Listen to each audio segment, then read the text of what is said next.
Oh, hey, okay. Sometimes I can't tell if the camera's on. I had an exciting breakthrough in my cooking experience the other day. I actually made chicken and broccoli with rice that tasted like something you would get from a Chinese restaurant. I can't tell you how excited I am for that. It's like it's amazing that that all of the information that I have seen on all the cooking shows that we watch have somehow permeated into my brain, and suddenly some of these ideas make sense. And it's such a simple thing, because all I did was cut up some onions and some broccoli. I put some olive oil in a pan. I turned it on high, and it was fresh broccoli. Well, it was bagged. Well, it's like kind of fresh. The onions were fresh.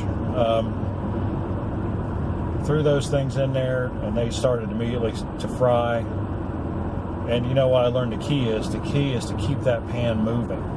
It's a non-stick pan, so they're not going to stick unless you let it sit there for a long time. And so I kept that pan moving until the onions were just starting to turn, translucent. You know how they do.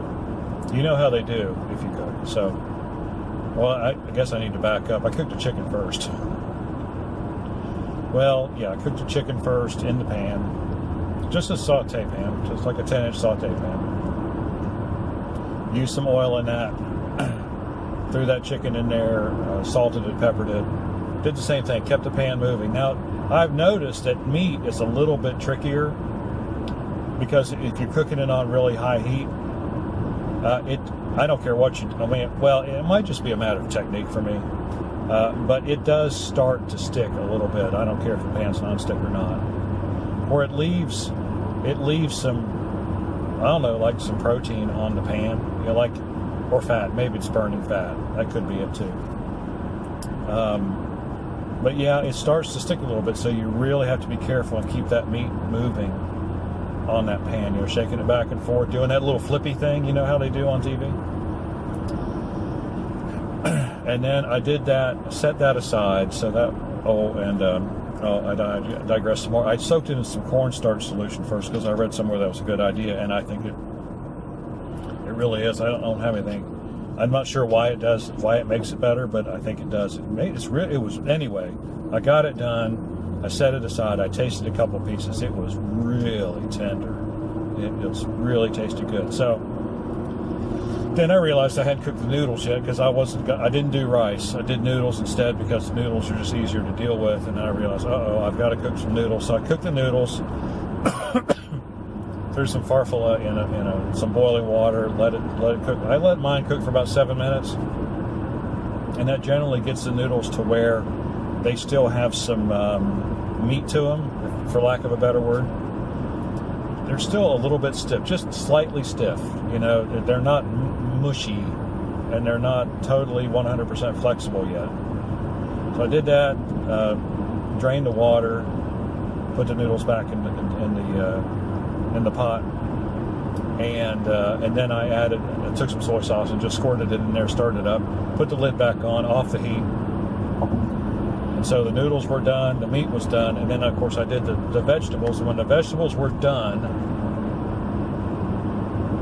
I threw the meat in there, stirred it up a little bit, took it off a high heat and just put it on some low heat. Threw the meat in there, stirred it up, made sure it was good and coated, and I cheated a little bit.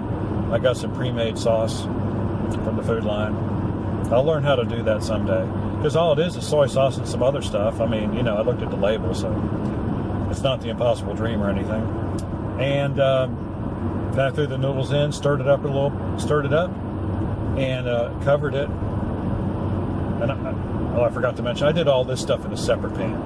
It was a bigger pan that would hold everything. Covered it and just let it kind of simmer over low heat for like 15 minutes. I don't know if that was really required. I just thought it, I like to, cook slowly if I can. Stir fry is not a slow food though, but that part I went ahead and did slow. Let it sit on really simmer for about 15-20 minutes. Took the lid off. Oh boy, did that smell good. And you know, the broccoli was bright green, like it should be when it's cooked. And the onions were just a hair underdone, but I like crunchy onions. And the noodles were good, and the meat was great. And I tell you what, if I did a blindfolded taste test, I wouldn't have been able to tell the difference. Well, I probably would have, because I think they put different spices in theirs. This was a pretty generic kind of sauce that I put on there. Just kind of like, it wasn't teriyaki, but whatever the Chinese equivalent of that is, just your basic, you know, chicken and broccoli sauce. So, but now I'm pumped, because with that success, now I'm ready to, you know, expand my horizon. Well, not really, but I just, you know, I'd like to do a little bit more heat to it, so I'd figure out how to do that. I want to fry rice.